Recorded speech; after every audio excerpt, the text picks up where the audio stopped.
Assalamualaikum warahmatullahi wabarakatuh. Nama saya Bukina Dalfati. Nama saya Akhlakul Karimah Jasarisma dari kelas 11 IPS 4. Nama saya Muhammad Ilham dari kelas 11 IPS 4. Perkenalkan, nama saya Prasetya Nanda. Saya Panu Pramudia dari kelas 11 IPS 4. Kami dari kelompok 1 ingin mempresentasikan tentang solidaritas organik dan solidaritas mekanik. Di sini saya akan menjelaskan tentang tujuan pembelajaran. Yang pertama ada pengertian kelompok sosial. Lalu yang kedua ada pengertian solidaritas mekanik dan pengertian solidaritas organik. Yang ketiga ada ciri-ciri solidaritas mekanik dan solidaritas organik. Yang keempat ada perbedaan solidaritas mekanik dan solidaritas organik. Yang kelima ada contoh dari solidaritas mekanik dan solidaritas organik. Yang terakhir ada ancaman terhadap solidaritas. Selanjutnya ada perubahan. Masyarakat selalu berkembang dan selalu mengalami perubahan. Salah satunya ialah perubahan dalam kegiatan pembagian kerja telah membawa dampak yang sangat besar bagi kondisi struktur masyarakat. Teori sosiologi dan tokohnya, yaitu Emil Durkheim, sangat tertarik dengan perubahan cara diaman solidaritas sosial dalam masyarakat terbentuk. Dengan istilah lain, ialah perubahan cara masyarakat bertahan dan bagaimana anggotanya melihat diri mereka sebagai bagian yang utuh. Sosial merupakan sekumpulan individu dengan karakteristik tertentu dan kesamaan identitas yang saling berinteraksi bersama serta memiliki kesadaran kolektif sebagai satu kesatuan. Menurut Emil Durkheim, profesor sosiologi pertama dari Universitas Paris mengambil pendekatan kolektivitis terhadap pemahaman mengenai masyarakat yang melibatkan berbagai bentuk solidaritas. Solidaritas dalam berbagai lapisan masyarakat bekerja sebagai perangkat sosial.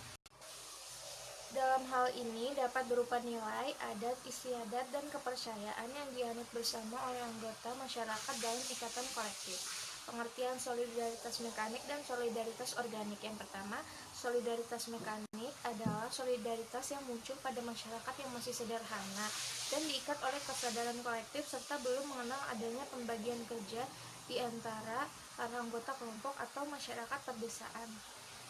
Solidaritas organik adalah solidaritas yang mengikat masyarakat yang sudah kompleks dan telah mengenal pembagian kerja yang teratur sehingga disatukan oleh saling ketergantungan antara anggota atau masyarakat perkotaan. Di sini saya akan menjelaskan tentang ciri-ciri solidaritas mekanik dan organik. Ciri solidaritas mekanik yang pertama merujuk pada ikatan sosial yang dibangun atas kesamaan, kepercayaan, dan adat bersama. Yang kedua, disebut mekanik karena orang hidup dalam unit keluarga, suku, atau kota relatif dapat berdiri sendiri dan dapat memenuhi kebutuhan hidupnya. Selanjutnya, solidaritas organik. Yang pertama, menguraikan tatanan sosial berdasarkan perbedaan individual di antara rakyat. Yang kedua, merupakan ciri dari masyarakat modern khususnya kota. Yang ketiga, bersandar pada pembagian kerja yang rumit dan di dalamnya orang terspesialisasi dalam pekerjaan yang berbeda. Ciri khas yang penting dari solidaritas mekanik adalah bahwa solidaritas itu didasarkan pada suatu tingkatan homogenitas yang tinggi dalam kebutuhan sentimen dan sebagainya. Sedangkan yang organik muncul karena pembagian kerja bertambah besar dan didasarkan pada tingkat saling ketergantungan yang tinggi. Ada solidaritas mekanik. Suku Dani dan suku tribal lain memperagakan sistem sosial yang bertipe mekanik. Misalnya, setiap laki-laki dewasa suku Dani berburu sebagai aktivitas ekonominya. Ada yang membuat tombak, panah, parang, dan alat perang lainnya. Sedangkan perempuan meramu bahan-bahan makanan. Aktivitas berburu dan meramu tersebut dilakukan berdasarkan norma yang diyakini bersama, yakni laki-laki dewasa berburu cari makanan dan yakni perempuan meramu.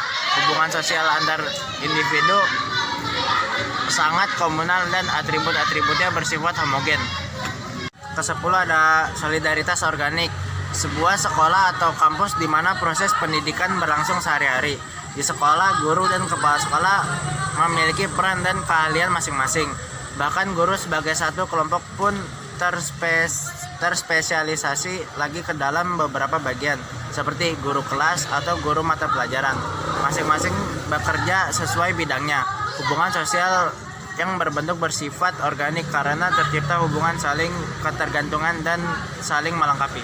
Saya akan membacakan perbedaan dari solidaritas mekanik dan solidaritas organik. Solidaritas mekanik terdiri dari 6. Satunya, relatif berdiri sendiri. 2. Terjadi masyarakat sederhana. 3. Ciri dari masyarakat tradisional atau pedesaan. 4. Kerjanya tidak terorganisir. 5. Bebannya lebih berat daripada solidaritas organik. 6. Tidak bergantung pada orang lain. Terus solidaritas organik ada 6 juga. 1. Saling keterkaitan dan mempengaruhi dalam keefisienan kerja. 2. Dilangsungkan oleh masyarakat yang kompleks. 3. Ciri dari masyarakat modern atau perkodaan. 4. Kerja terorganisir lebih baik daripada solidaritas mekanik. 5. Bebannya lebih ringan daripada solidaritas mekanik. 6. Banyak ketergantungan dengan yang lain. Analisis terhadap masyarakat secara keseluruhan dapat dibedakan sebagai berikut. Solidaritas mekanik. 1.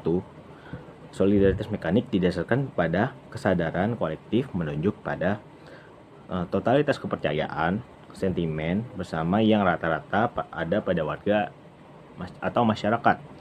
2. Solidaritas ini tergantung dari individu yang memiliki sifat dan menganut kepada kepercayaan normatif yang sama dan konformitas atau kepentingan bersama. Hukum yang ada representatif atau menekan bagi pelanggar kesadaran kolektif. Solidaritas organik disebabkan karena pembagian kerja saling ketergantungan menjadi semakin besar sebagai akibat spesifikasi dalam pembagian pekerjaan. Hukum yang ada bersifat restitutif. Ancaman peralihan dari solidaritas mekanik ke yang organik tidak selalu merupakan proses yang lancar dan penuh keseimbangan tanpa ketegangan, karena ikatan sosial primordial yang lama dalam bidang agama, kekerabatan, dan komunitas dirusak oleh meningkatnya pembagian kerja.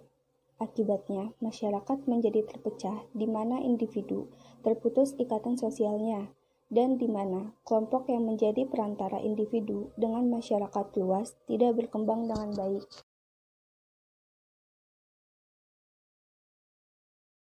Sekian dari kelompok saya, kurang lebih mohon maaf. Wassalamualaikum warahmatullahi wabarakatuh.